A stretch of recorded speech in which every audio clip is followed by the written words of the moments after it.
Welcome back to Backward Point Podcast. My name is Nazar Sayed. Today's episode is a very special one. We'll try to make it not as short as the game was.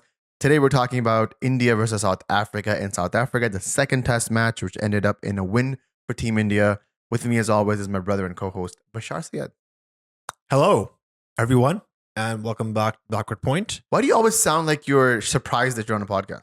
Oh, hello. Wait, hi. I'm grateful to be here to appreciate the moment. Ungrateful. I said I'm grateful. Oh, okay. I'll edit that out. Glad to be here. Versus the podcast talking about the India versus South Africa second test match. Also going to be reviewing just the whole series as a whole.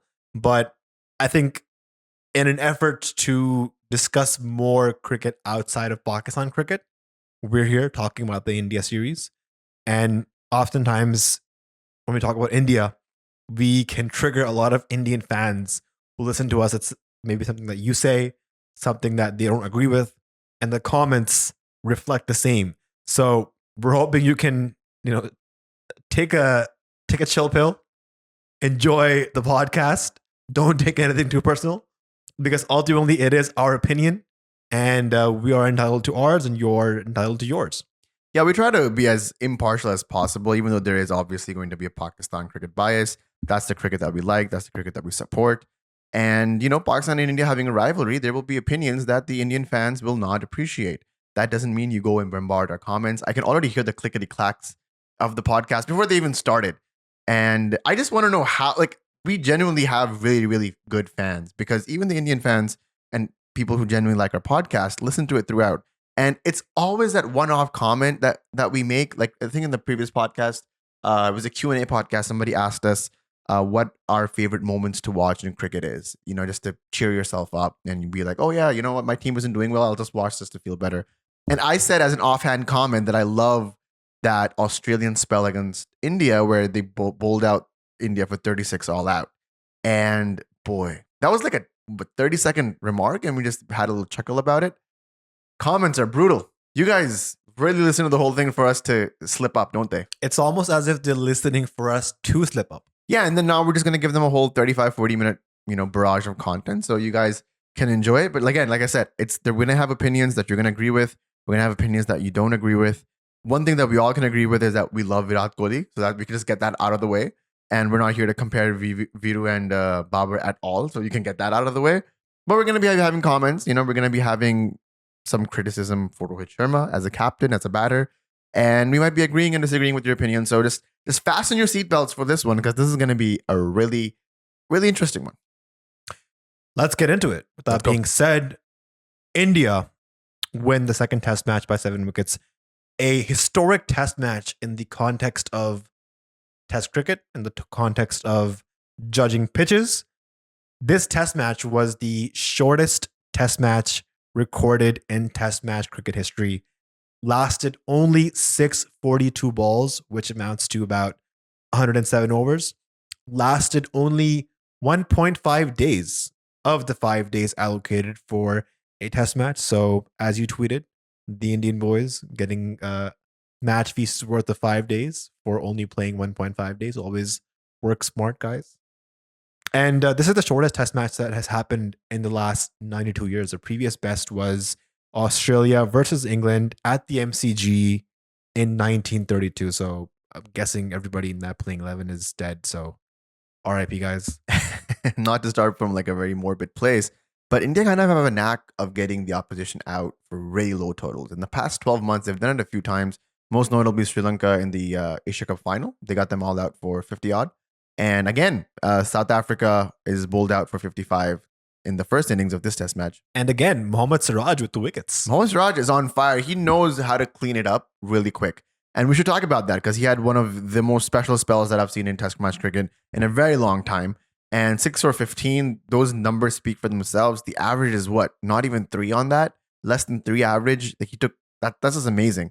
And he took all those wickets in his first spell. So he didn't even wait for a second try at the wickets. They were just tumbling left and right and center for him. If you look at the scorecard for South Africa, it looks like a telephone number.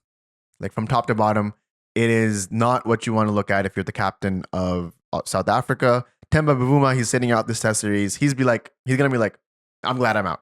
That's not the one that I wanted to face. Only 2 of their players going to double digits. Shocking.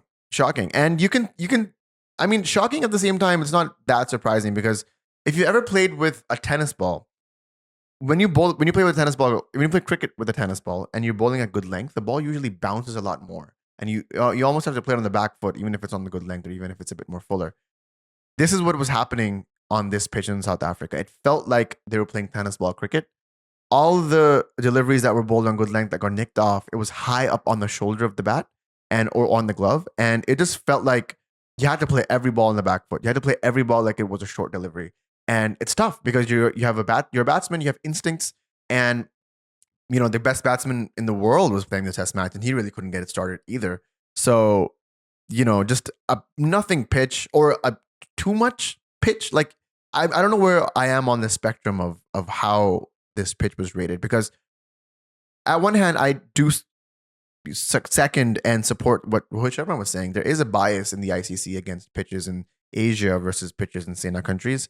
This pitch in India, Pakistan, Bangladesh would have 100% be rated as a horrible pitch. And I would be surprised to see what ICC comes out and gives its rating on this pitch, because, when it's a flat track pitch like Pindi, low rating. When it's a turning pitch like in Chennai for support for Ashwin, low rated pitch. And in order to succeed in this longer format and try to get more eyeballs, you have to make sure that the games are interesting. I mean, 4 innings were bowled and played off completely, and that's I guess a good thing. And there was a result, but at what cost? 23 wickets fell the first day of this match, and this is the second time 23 wickets have fallen at this ground. So Newlands, Cape Town, is famous for producing pitches like this. Now, I was looking at a few of the previous matches, and no really team has been bowled out for less than 100. Maybe Sri Lanka was one of them. But typically teams have come here and scored 200, 250, 300. One game that stands out was England versus South Africa. I think it was 2015-16, where England scored 630 on this pitch. And in response, South Africa scored 600 odd as well. And this is a game where Ben Stokes scored 258 off of like 200 balls. And isn't Ben Stokes born in South Africa? Or New Zealand? New Zealand is born in New Zealand. Yeah, I knew he was a double citizen. And the game was a draw. But the point being is, you can never really judge the pitch of Newlands. Sometimes it's a good batting track. Other times it's just a horrible pitch to bat on. And like you mentioned, there weren't really many demons in the pitch.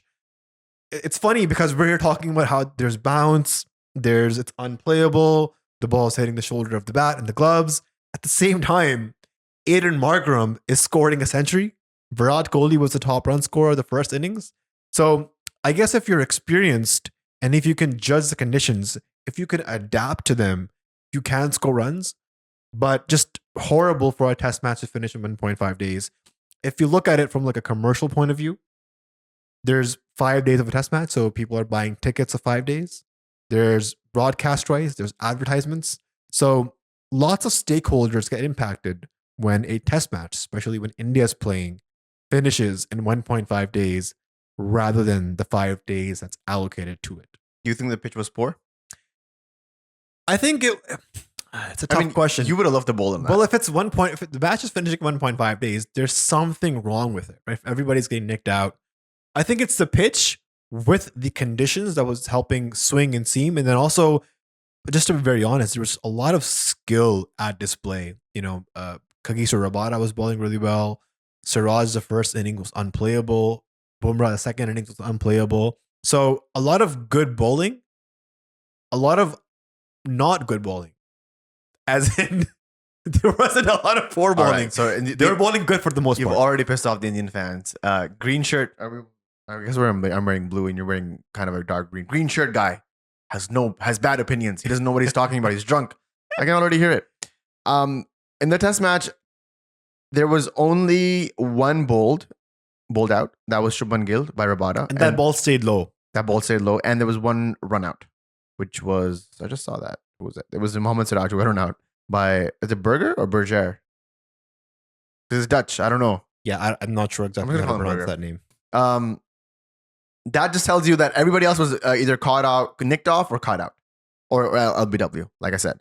A terrific slip catching by everybody. I mean, imagine like Abdullah Shafiq or Saim Ayub being there. Man, I'm so envious of the slip catching of this series. If we had half of those slip catches, we probably would have been one up in like Pakistan would have been one up in the Australia series. But the youngster Jaiswal took like a 3 really good catches the first innings, and he's a new guy too in the team. So, I mean, we talk about that you're not a born slip fielder, you got to be trained. But here you see like Shubman Gill and Jaiswal fielding in the slips alongside Virat Kohli.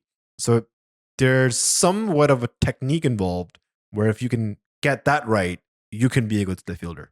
No, genuinely, you have to be sharp between your ears and you have to be sharp between your hands. And I feel like, just comparing and contrasting to the way that Abdullah Shafiq and Saim Ayub were in the slips in the Pakistan-Australia series, India and South Africa both were actually very sharp between the slips. And you have to be if you want to win these games because that's one of the most important areas in Test match cricket, the way that the ball zips around, especially in a place like this. If you want your bowlers to take 6 or 5 or 4 wickets in an innings, you have to be really quick. And I think India and South Africa both did a really good job in that quarter. One of the funny moments in the match was India's first innings. They're batting. Virat Kohli and KL Rahul are set. They have a good partnership. All of a sudden, a wicket falls of KL Rahul. India at the time were 153 for 4. And within the next 11 balls, they lose 6 wickets for no runs. And they're all out for 153. Not that had a major role in the match. India still went on to win the game. I think that at least generated one of the greatest commentary moments that have, at least of this decade, which is Ravi Shastri saying, if you went out to get a duck, is that what he said, right? If you went out to get a duck and you came back, the inning's over. Yeah. Something of that extent. Yeah. Something of that nature. And I thought that was brilliant. Ravi Shastri is he having a really good commentary session in the past like 5 to 10 years? Because I can see him, in a lot of really iconic moments. 2011. 2007 as well. He called it. Shrishant. Yeah, 2007. He called it. I think he was in 2023 World Cup, he had one of the most controversial statements, which I don't know if it's controversial now, where he called Shaheen Shah Afridi not the Wasim Akram of his generation. I don't know why people are like overhyping him, but he's just average. That's what he said. A lot of contrast. Shaheen comes back next game, takes a fifer. Right? So he's been like in it. He's turning out to be one of the better commentators, at least one of the greatest coming from India. And one of the greater commentators of the past 5 to 10 years, because he was also invited by Fox to cover the Pakistan-India game. And Pakistan-Australia. Pakistan-India. I wish. Don't we all wish? Pakistan-Australia series, he came over, he did one test match, and then he went out for the South Africa-India game. But that just goes to show he has a lot of clout out there as a commentator. He does, and I think he has especially good energy at the toss. Oh my God. We love seeing. Oh my God. I don't know what he's doing on the toss, but I want some of that. We talked about it in the Pakistan-India game. He was really enigmatic, energetic, just, I don't know, whatever he's smoking or sniffing. I want it. I want to know what he's on. I think he'd be a really good guest on the podcast too, if you ever get him on the pod. I think he'd have really interesting stories. Hopefully one day. So coming back to the game, the first test, India loses. And we made by an innings. We made fun of that. Don't worry. Because the Pakistan-Australia game started at the same time. Yeah. But Pakistan went to play day 4. Day 4.5. That's where they ended. And India finished it in day 3. Or got finished in day 3. So, we made fun of that. That's funny. Especially if you're a Pakistani fan and you're like, ha ha ha. We both lost, but we played another extra day. Just, moral victory or whatever you want to call it. But this game is just totally dominated by India. I don't even know where to start. Like, you have a little bit of everything that you want from this game. Apart from the pitch being just horseshit, at least if you're an Indian fan, you get to celebrate Mohammad Siraj's 6-for and Bumrah's 6-for. And then you get to celebrate like a really solid knock from Virat Kohli there, 46 off 59, 77 strike rate. He's like really hitting the ball in a beautiful 6 as well. And you're just having it all. And then at the end of the game, India brings it back home, brings in a draw after 10, 12 years. And, just if you're an Indian fan, you're just over the moon, aren't you? Absolutely. I think India has emerged as one of the great testa sides of the world in the last 10 years. Criticize the IPL all you want, but ultimately, whoever has been in charge of the BCCI or whoever has been the Indian captain, and I want to give a lot of credit to Virat Kohli for changing the whole dynamic of the Indian team. And that starts off with winning test matches abroad insane countries. Mind you, India has won the last 2 series that they've played in Australia. So that's a massive achievement. Australia is a country where teams go in hopes to compete even. So for them to go there, look the Australians in the eye and beat them at their home soil, and for them to even just draw this series against South Africa was huge. This match in particular, this is the first Asian team to win a test match at Newlands. So that just goes to show how much touring subcontinent teams struggle at Newlands. And for Rohit Sharma and his side to come up and pull a win here, massive, massive achievement. It also goes to show just how much they valued their test cricket. And just this win, got them a series draw. And then they also get the points for the WTC, which is something that they're genuinely eyeing. And, with the 2 very important test matches playing simultaneously, the India and South Africa one and Pakistan and Australia one, you kind of see the contrast of how test cricket is being taken seriously in India versus how test cricket is being taken seriously in Pakistan. That's a huge contrast, and we have to discuss it. I think it's the opposite in Pakistan. If you look at Virat Kohli, just himself, we talk about how fit he is and his workload, but he sat out the white ball series in South Africa. And he focused and prioritized the test matches because he knows when he retires, his test match stats are going to be looked at, analyzed, and judged. Whereas Shaheen Afridi was rested in the 3rd test match that's happening as we speak and record this podcast to focus on his upcoming white ball series, the ILT20 and the PSL. So just contrasting opinions and visions of the board, the team management, and ultimately the players. How many test matches do you think Virat Kohli played? I think he's played 113. Oh, wow. Okay. Bashar does the research for his podcast. Who do you think is going to be the next Pakistani test player to play 113 test matches? Well, the player who's played the most tests in this current playing 11 that's playing right now in Sydney is Bumrah. He's played 51. Yeah. 52. 50 odd. Yeah. And averaging, Pakistan averages like 7 to 8 tests a year. On a good year. Last year we did 5. Yeah. So if Babar Azam plays the next like 6-7 years of test cricket, of cricket in general, he might play 100 test matches. I can't remember the last Pakistani person who played 100 test matches. Yunus Khan, maybe? Yunus Khan. Not even Azhar Ali made 100. 97 for Azhar Ali. Yeah. Poor guy. Did Asad Shafiq make 100? No. Nope. Asad Shafiq was in the 70s. And I feel like Asad Shafiq at least felt like he's been playing test match since he was born. Well, Asad Shafiq had a record of playing, I think, 70 odd consecutive test matches, which was, I think, the highest for Pakistan or something. It's a record. He broke Miadad's record, I believe. Yeah. But that just goes to show, A, how much test match cricket India does play, and B, how much contrasting to another country that's not in the big 3 plays. And that just goes to show the opportunity that they have, how much seriously they can take it, and how many chances they can get to improve in that certain area. We're talking about Pakistan not playing enough test matches and how England, Australia, and India play more test matches. I think this is the responsibility of the respective cricket boards for scheduling more test matches, because the ICC is not really governing who plays when with which bilaterals. Right? Bilaterals are like an agreement between one cricket board with the other cricket board. And then obviously, if whoever's hosting who, they want to make sure they make money off of the touring team, off of the broadcast rights, right?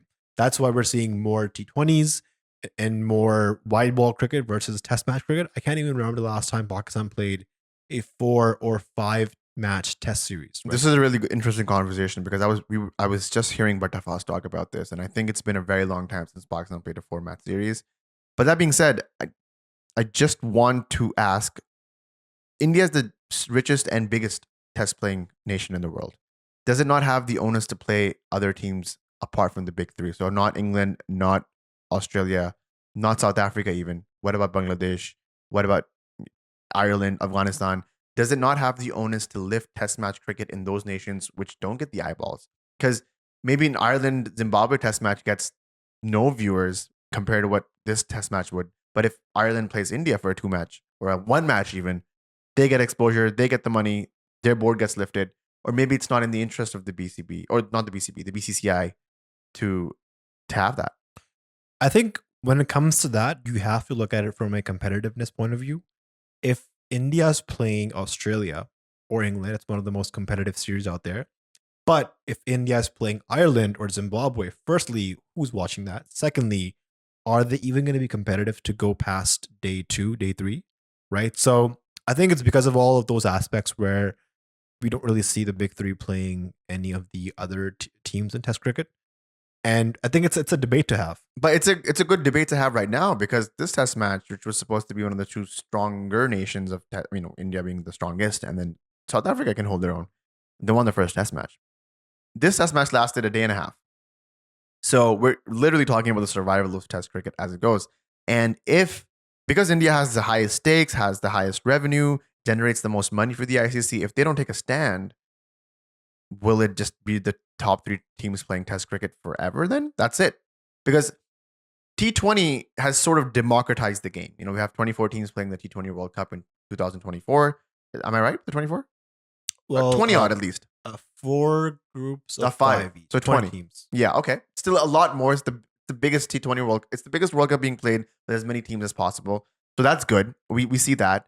But when it comes to longer formats of the game, we do see a lot less associate nations playing, a lot less teams that are not in the top 4 or 5 playing with the bottom level. It's like even the WTC is a joke because you have quote unquote 11 teams competing for it, but the amount of games that India gets versus Zimbabwe gets, that's not even close.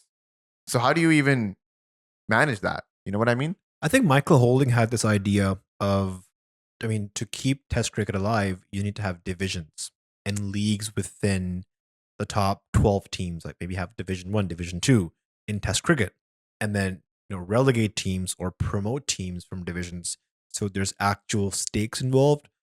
World Test Championship, I don't even know how the points work. I have a podcast on cricket. I can't explain to you how the World Test Championship points. I can't explain to you exactly how it works because I don't understand it. Maybe it's the onus is on me to go out there and figure out the rules. But if I need to do that much work to understand the points table, you've already lost a lot of people. ICC. And you don't watch football, but if you look at the points table of the English Premier League, you understand what's going on. Exactly. 3 points to win, 1 to draw, 0 to lose. Yep. Absolutely. Simple. And I'm actually in favor of the Michael Holding strategy of keeping Test match cricket alive.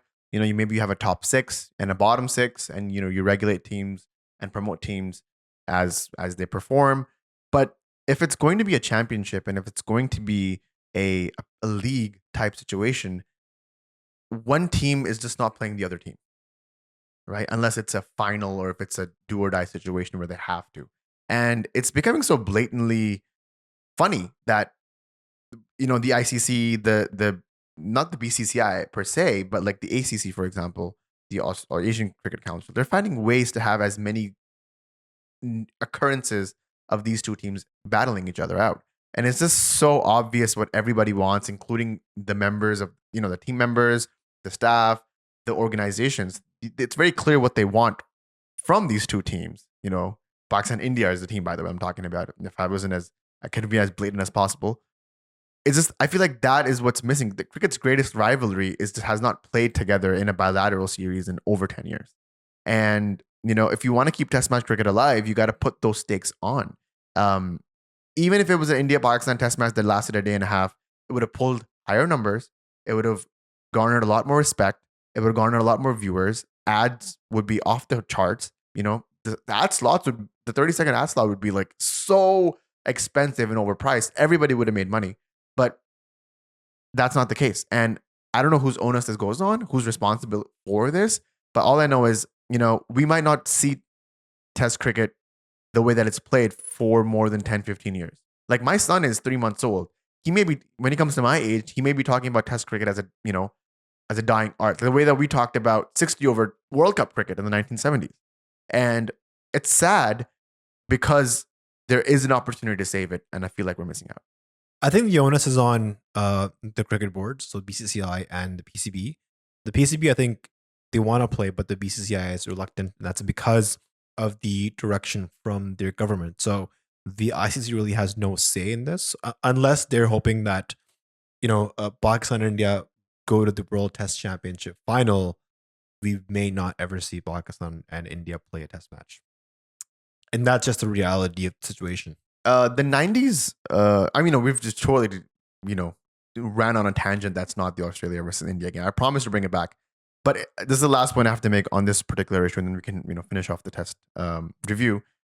In the 90s, Pakistan and India did not play test cricket for a very long time. And I think it was 10 years. I think it was the early 90s, and they didn't play for like 8 or 9 years. And then they played again in the very famous India series where Pakistan went to tour. You had the famous Sachin Tendulkar out on a back-to-back wicket for Shoaib Akhtar. That was also the series where, Shahid Afridi scored 141 in the third innings build-up. Like, just crazy stats. And it made stars on both sides of the fence. Pakistan had found out who Shoaib Akhtar was, who Shahid Afridi was, who these people became household names on both ends. Same thing with Sachin was already a star at the time, but VVS and Dravid and all these guys were just, coming up and making their own. And even though it's been over 10 years, I still have hope that Pakistan and India will play that fateful test series, because for us, we do run a cricket podcast. Like we said, that is the crown jewel of cricket for us, is a Pakistan India test match. And what is sad is that, a test match like this, the India South Africa test match, will be regarded as a really good win for India, will be regarded as one of the lowest scoring test matches of all time, will be regarded as the quickest test match to finish of all time, but it'll be forgotten. And India-Pakistan test matches, they keep that genre of cricket alive. And with pitches like these and games like these that India and South Africa just played, that's not going to happen for long. Yeah, well said. Coming back to the match. How is that going to do in the comment section? You're dead. I'm dead. It was nice knowing you. Hey guys, I mean, a lot of people I feel like share the same sentiment. So if you guys have that same sentiment, please leave it in the comments. I'd be very happy to hear if people share my opinion or not. Yeah. Or not. The player of the match was Mohammad Siraj, and rightfully so, because he dismantled South Africa for 55, took 6 for 15. And the player of the series went to Bumrah because of his 12 wickets. Just an all-around performance by him.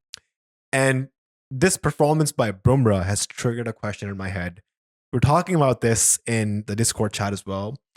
And the question is, who has been the most destructive fast bowler of the last decade? And there was a lot of debate, a lot of conversations happening about that. Bumrah's name came up as one of them.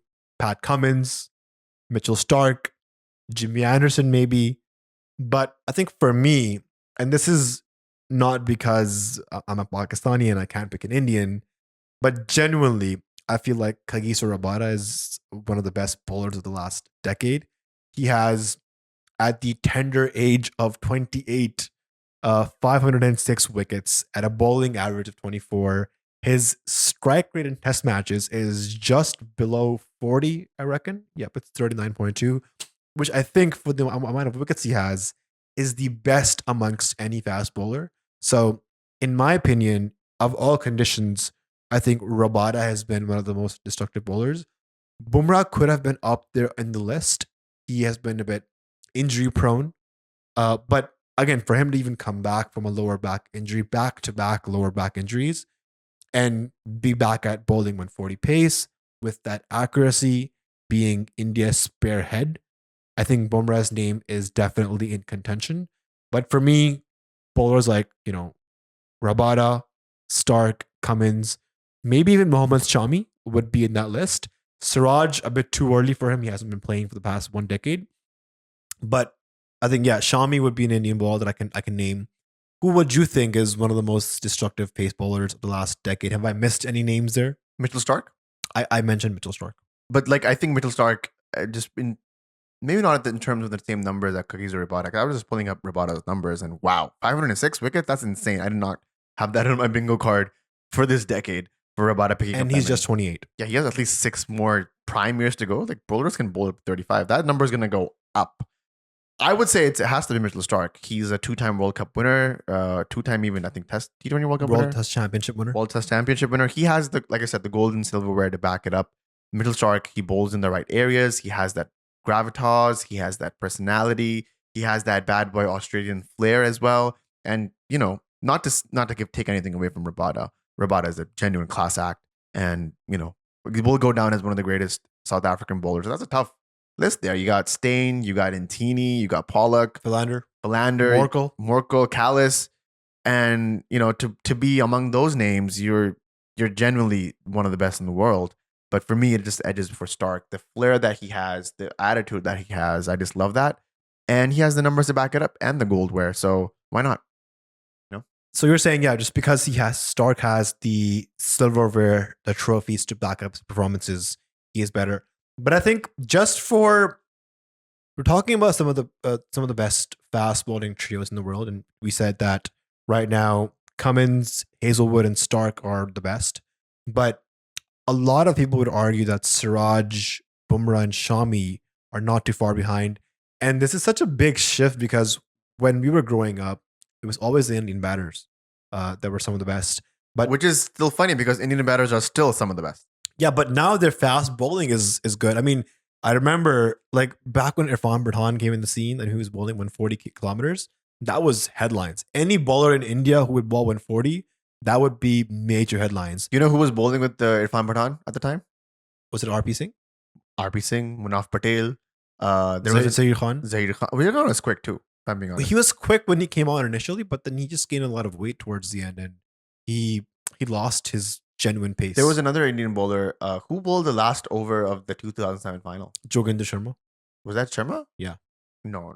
That was his last game for India, I think, and then he went on to become a police officer. Crazy twist. That's a crazy twist. Yeah. Again, not in my bingo card. But yeah, like that used to be the attack, and now it's a 3-pronged attack, just like Australia's. You cannot get past it. It is destructive. It is vital. As a Pakistan cricket fan, I've seen it many times against my team, and Pakistan's once in a generation talent, and Babar Azam has been many times been bamboozled by that attack. So you got to give props where props is due. These guys are amazing, and they're doing one hell of a job. I think if they continue playing on, they could be in that conversation of Cummins, Hazelwood, and Stark. But for now, they need years under their belt. They need more time. It's too soon to say that, but yeah, give them like maybe 5 more years, then we can have a conversation again. In whatever iteration this podcast is being delivered to the fans, but this will definitely be a conversation. Yep, longevity for me defines legacy.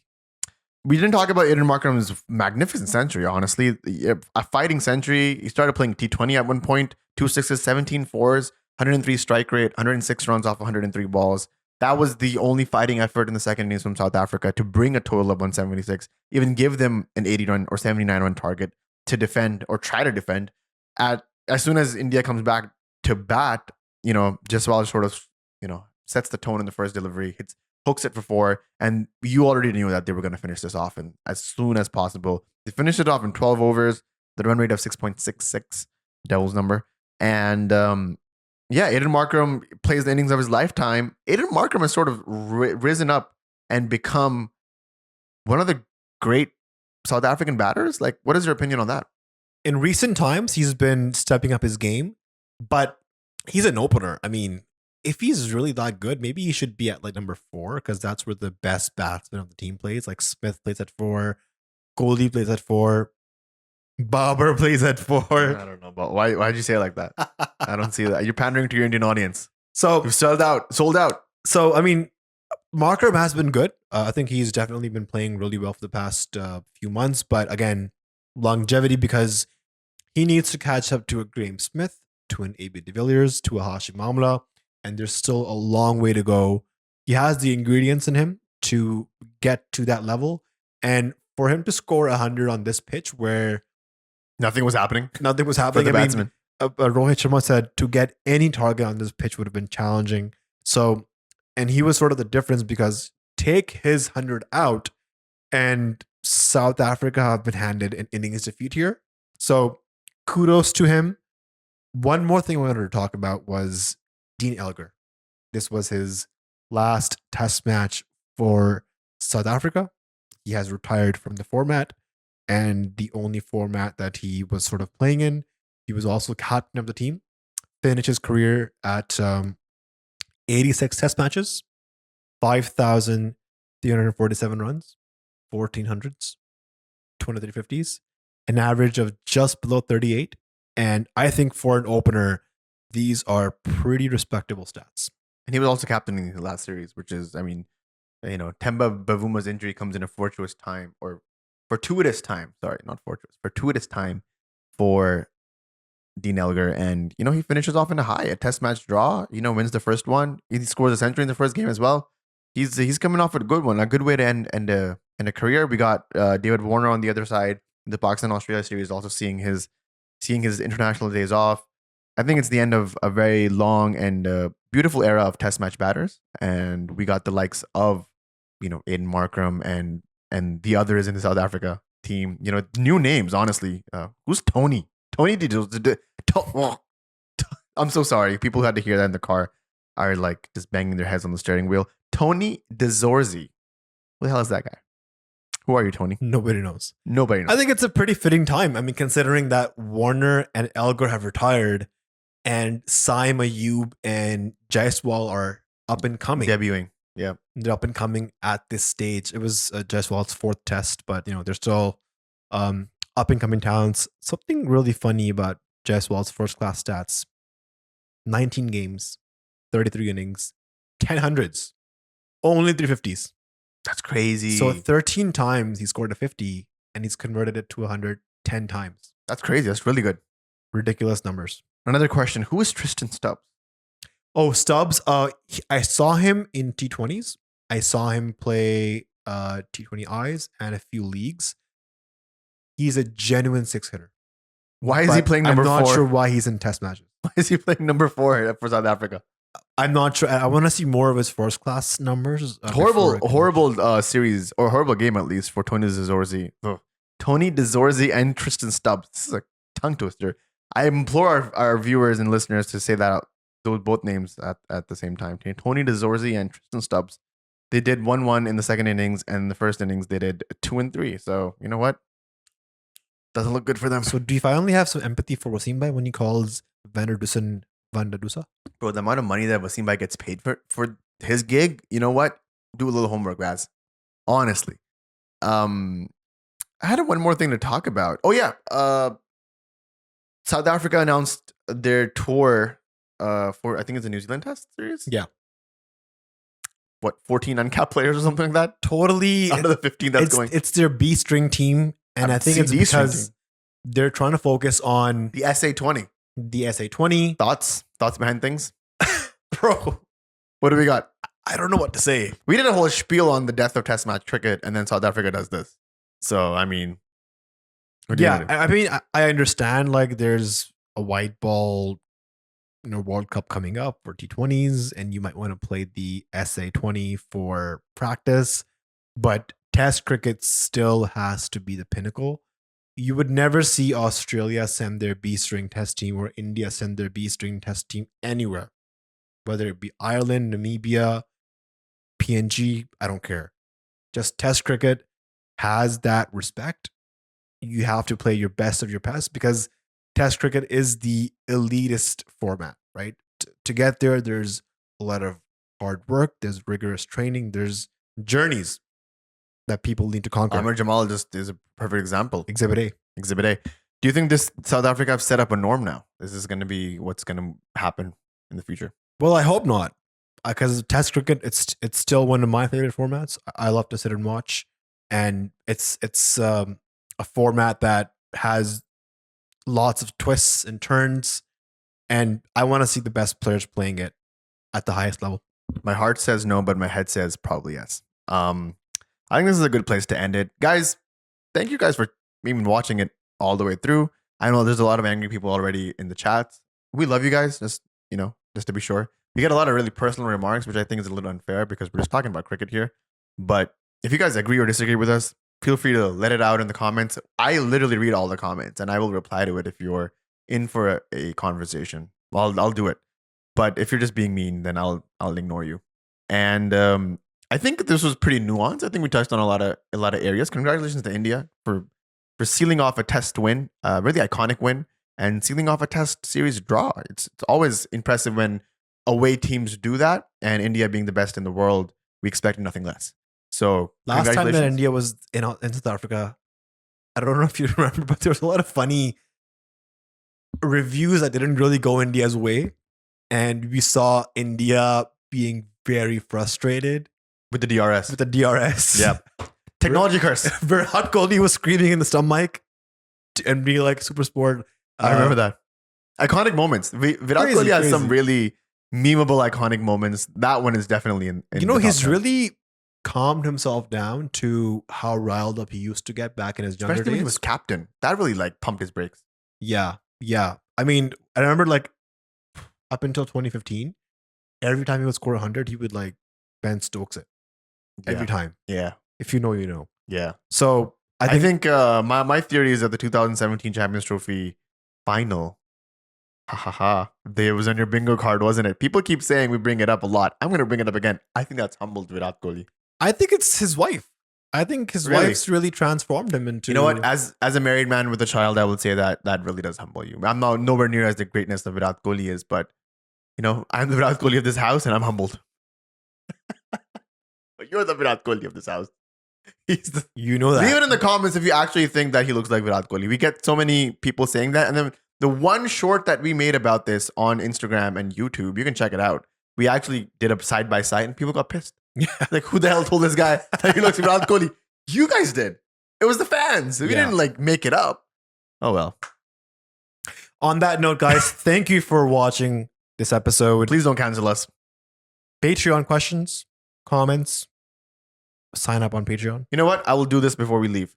I will urge our Indian fans to join the Patreon and come speak with us face to face on our monthly video call that we do with our patrons. I think that'll be a great place to actually have a discourse, because a lot of our Patreon members right now are Pakistan side leaning. You know, we have a few that are English leaning as well, England team leaning, but we have a lot of Pakistan leaning fans. And I would love to have a few, not a lot, a few to start off with, Indian leaning fans, just to have a proper discourse and see what the vibe is. Our Discord community has a number of Indian fans. True. It's always lovely to chat with them.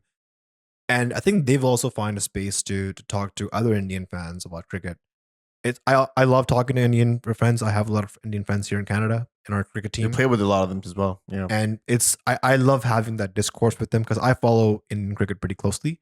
So to have those conversations with them is very cool.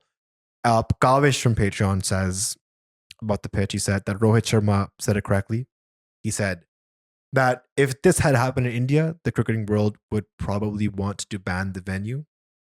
But regarding the difficult conditions, how good was Markram's innings? That's okay. Well, that's a good point. We'll end it on that, as we have one camera already faulty. And thank you guys for taking your time out, listening to the podcast. Bashar he's here. He's waving. Trust me. And we will see you guys in the next episode. Thank you very much.